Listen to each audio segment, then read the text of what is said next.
In this video, we are going to practice making a sample budget in Excel. So the way this activity is going to work is we have a picture here of this sample budget. So the picture is going to show us what we are working on and the information we need to put in the budget. And I'm just going to quickly go through and show you how to put this stuff in and create functions that'll do all the calculations for you.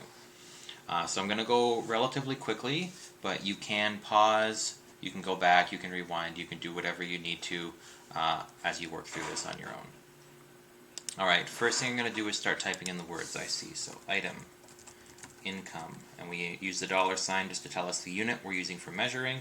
Expense. So income is money coming in, expense is money going out, and then we're going to find the percent just like we practiced in class before. So what percent of her income is being spent in each of those categories? We're going to have take-home pay. We're going to have rent, utilities, internet, cell phone. So in each case I'm just clicking on the cell and then typing, or once I'm in there I can just press enter and it will jump down to the next one. Entertainment, savings, miscellaneous, total, and if there's any money left. I usually add this just as a check to make sure that I've used up all the money, because in most of our budgets here we want them to be balanced. That means that money in and money out are equal. Having that money left calculation, it should be at 0 to make sure that we've accounted for all the money. I'm also going to tweak my formatting here. We see in our picture that we have the grid lines. I like to add those in, so I'm going to select my whole table. I'm going to click this little window looking thing here. It says borders, and I'm going to click here for all borders. I also like to have everything centered, so I like to click here to line it up horizontally and here to line it up vertically. Hopefully you're able to see that in the video capture still. I'll zoom this in a little bit too. Might as well make it bigger. Alright, I also like to have some items that are bolded, and I want to match the template. So I select and press Control B, or I select and press this B button here. That makes it bold or not. And I also wanted to make these two bold. Alright, you'll also notice here this box is gray. I don't need to know like what percent of my income is all my income. It's just 100%. We don't need that number, so I'm not going to fill anything in there. To make a box gray, we're going to click. We're going to click on that little paint can. It says fill color, and just choose whatever gray color looks good to you. Alright, let's put in some numbers. 2400. Once again, I'm just clicking on the cell and then typing.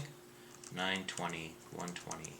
And if I'm going straight down, I can just press enter, and we'll go on to the next one each time. 200, 250, 190. Alright, you'll notice there's a difference though. I typed all my numbers in, but here they have a dollar sign and commas and decimals and stuff. You don't need to type all that in. So all I had to do is type the original numbers, and now I'm going to change the formatting of the cell. So I'm going to select everywhere that's going to show money. I'm going to go to Format, Number, and then we're going to choose Accounting. Alright, we're going to choose Currency. It doesn't really matter, but it's easiest to use Currency. So I'll show you that again. Select all the cells, so click, hold down the button and drag. Select all the cells, go to Format, Number, Currency, and then click, and there we go. So you don't need to type the dollar signs and the commas, it'll do it all for you. Next, our totals. I want to know how much total income did she have.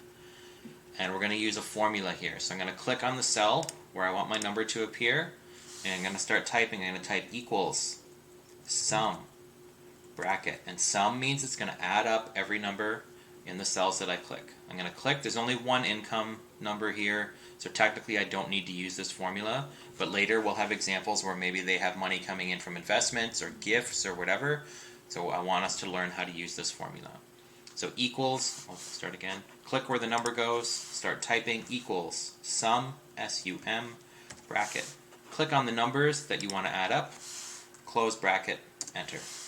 So that's the total amount of money she brought in.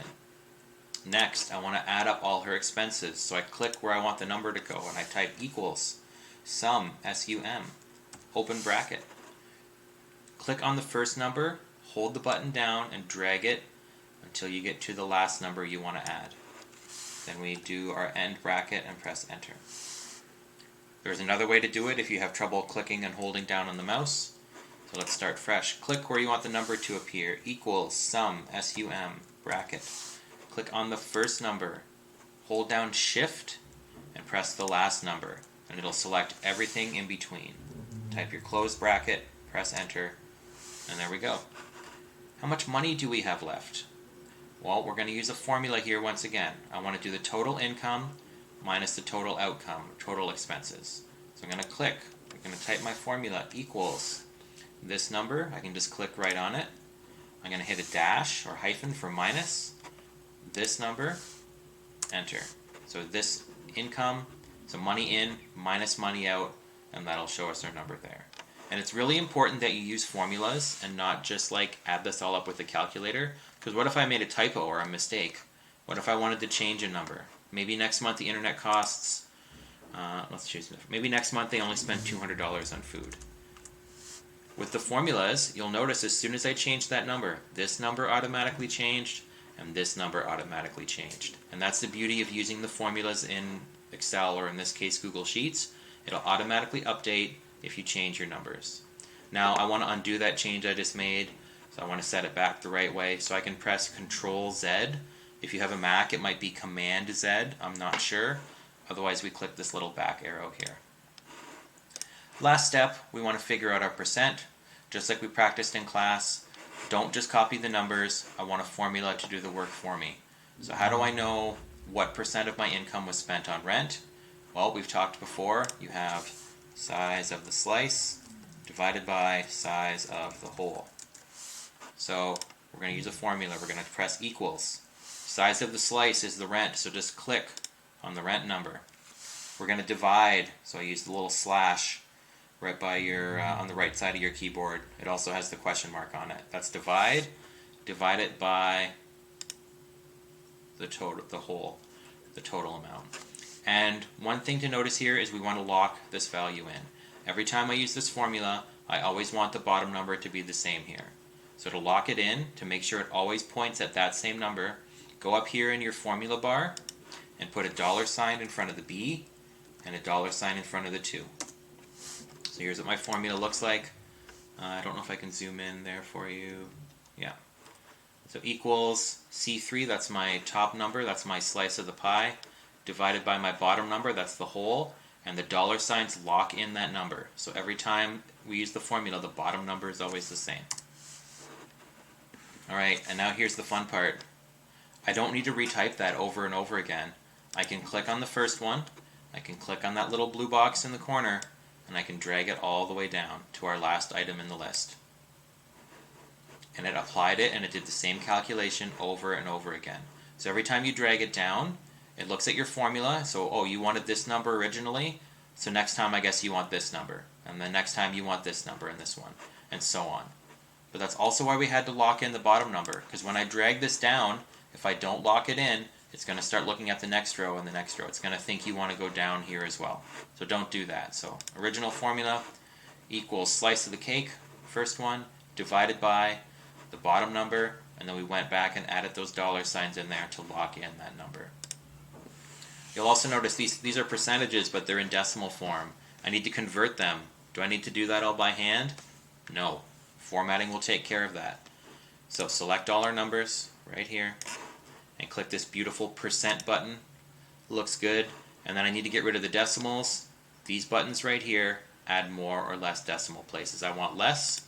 I'm going to click it twice, and there we go. We're missing one thing still though, compared with our template. So everything looks pretty good here versus our example, except that 100%. That's that test we've been doing in class. So I'm going to add these all up and make sure they equal 100% or close to it. So I'm going to press where I want the number to go. I'm going to type equals sum, bracket. I'm going to select all the numbers I want to add, close bracket, enter. And we got 100%, so that means our budget is balanced. That means all our money, it means all our expenses add up to 100%. We accounted for all the money, and our money in and money out are equal. Everything looks good. So this is a quick way on how to make a budget, and once again, feel free to rewatch this video, rewind, or ask questions about anything that wasn't clear.